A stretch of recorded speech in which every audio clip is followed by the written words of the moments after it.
सोने की खरीदारी का बदल जाएगा पूरा तरीका।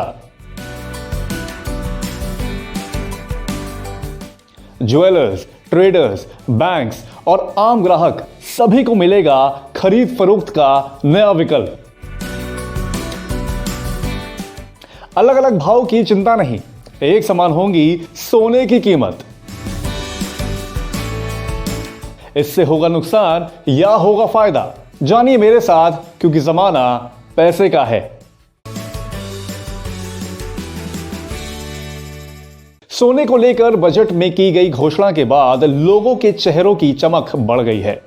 पहली बात तो गोल्ड में कस्टम ड्यूटी कम कर इसे 7.5% पर ला दिया गया है। हालांकि इसमें भी पेच है और एग्री सेस मिलाकर ग्राहक को खरीद में करीब 2.5% का ही फायदा मिलेगा। और दूसरा है गोल्ड एक्सचेंज लाने की बात, जिसके आने से सोने की खरीदारी का पूरा तरीका ही बदल जाएगा। लेकिन ये गोल्ड एक्सचेंज है क्या? आज इसी को थोड़ा समझने की कोशिश करेंगे। गोल्ड एक्सचेंज काफी मायने में समान स्टॉक एक्सचेंज की तरह ही है, जो एक मार्केट के तौर पर काम करता है। इस बाजार में लोग सोने की खरीद और बिक्री करते हैं। जैसे आमतौर पर लोग स्टॉक एक्सचेंज में शेयर को खरीदते और बेचते हैं, इसकी फिजिकल डिलीवरी भी होती है। हालांकि यहाँ निवेशक चाहे तो फिजिकल डिलीवरी की बजाय पेपर बॉन्ड के रूप में इसे ले सकते हैं, या फिर मुनाफा होने पर उसे गोल्ड एक्सचेंज पर ही बेच सकते हैं। गोल्ड एक्सचेंज को स्पॉट गोल्ड एक्सचेंज भी कहा जाता है। गोल्ड एक्सचेंज भारत में पहली बार लाया जा रहा है, लेकिन दुनिया भर में कई गोल्ड एक्सचेंज हैं जहां भारी मात्रा में सोने का कारोबार किया जाता है, जैसे शंघाई, हांगकांग, लंदन, न्यूयॉर्क। ये सब विश्व के सबसे प्रसिद्ध गोल्ड एक्सचेंज हैं। ऐसे देशों में गोल्ड एक्सचेंज पर आकर सभी लोग अपने घरेलू और इंपोर्ट किए गए गोल्ड को खरीदते और बेचते हैं। इससे गोल्ड के भाव और उसके व्यापार पर नियंत्रण होता है और गोल्ड की कीमतों में जो बड़ा अंतर होता है वो भी खत्म हो जाता है। गोल्ड की कीमतों में बड़ा अंतर सबसे बड़ी समस्या है। उदाहरण के तौर पर फलाना राज्य में या फलाना जिले में सोने के भाव 50,000 रुपए प्रति 10 ग्राम है, तो वहीं दूसरे जिले में इसके भाव 52,000 रुपए प्रति 10 ग्राम होते हैं। इससे ग्राहक आज तक परेशान है, लेकिन गोल्ड एक्सचेंज आने से इस समस्या का समाधान होगा। हालांकि वो पूरा प्रोसेस धीरे धीरे ही होगा। इस पर हमने Indian gold policy centre IIM Ahmedabad के चेयरपर्सन अरविंद सहाय से बात की। जानिए उनका क्या कहना था। बहुत साल पहले अगर आप देखते थे तो एक कानपुर स्टॉक एक्सचेंज था और एक मुंबई स्टॉक एक्सचेंज था और एक चेन्नई स्टॉक एक्सचेंज था और एक कोलकाता स्टॉक एक्सचेंज था और अलग अलग जगह पे अपने अलग अलग प्राइसेस होते रहते थे। तो एक बार NSE और BSE जो है इलेक्ट्रॉनिक मीडियम से करने लगे अपने ट्रांजैक्शन, तो उसके बाद जो है ओवर टाइम जो है अपने आप ही जो है ज्यादा ट्रांजैक्शन इधर आने लगे। जैसे ट्रांजैक्शन बढ़े तो एक प्राइस भी होने लगा। उसी तरह जैसे ट्रांजैक्शन एक्सचेंज पे आएंगे उसी तरह वैसे वैसे जो है प्राइस जो है एक प्राइस की तरफ हम अग्रसर होते जाएंगे। मतलब कुल मिलाकर बात यह है कि स्टॉक एक्सचेंज की तरह गोल्ड एक्सचेंज पर ज्वेलर्स, ट्रेडर्स, बैंक्स, ग्राहक मतलब लगभग सभी खरीदार आकर सोने की खरीद फरोख्त करेंगे। और जब ज्यादा से ज्यादा वॉल्यूम में यहां पर लेन देन होगा तो धीरे धीरे करके पूरे सोने के बाजार में इसके भाव एक समान हो जाएंगे।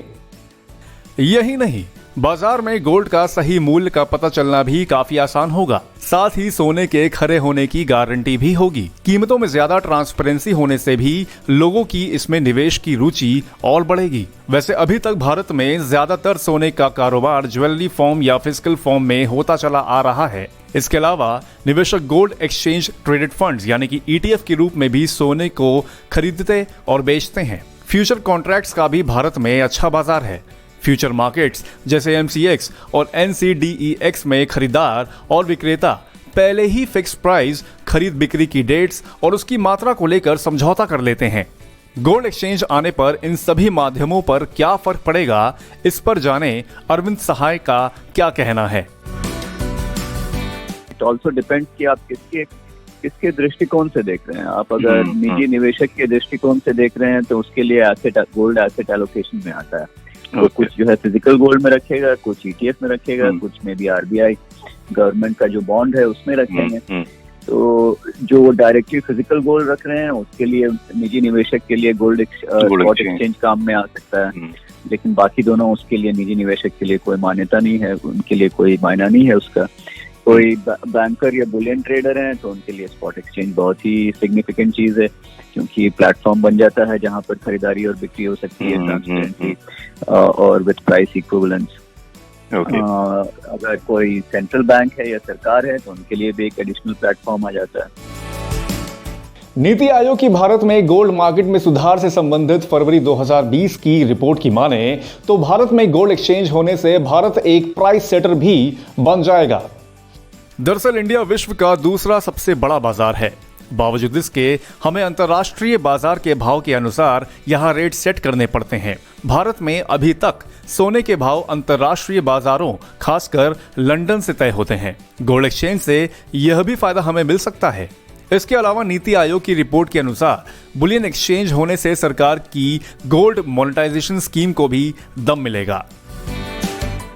गोल्ड मोनेटाइजेशन स्कीम जिसे सरकार 2015 में लाई थी और अब गोल्ड एक्सचेंज जिसके अगले साल आने की उम्मीद है। अब इससे वाकई में फायदा होगा ये तो भविष्य ही बताएगा। वैसे बीते एक महीने में सोने के भाव काफी गिरे हैं। विशेषज्ञ कह रहे हैं कि इसमें निवेश कर डालिए। इस पर भी फैसला आप स्वयं करें, लेकिन जो भी करें वो सोच विचार करके ही करें। अगर आपको हमारा ये एपिसोड पसंद आया हो तो इसे लाइक और शेयर जरूर करें और अपनी बहुमूल्य राय हमें कमेंट बॉक्स में जरूर दें। धन्यवाद।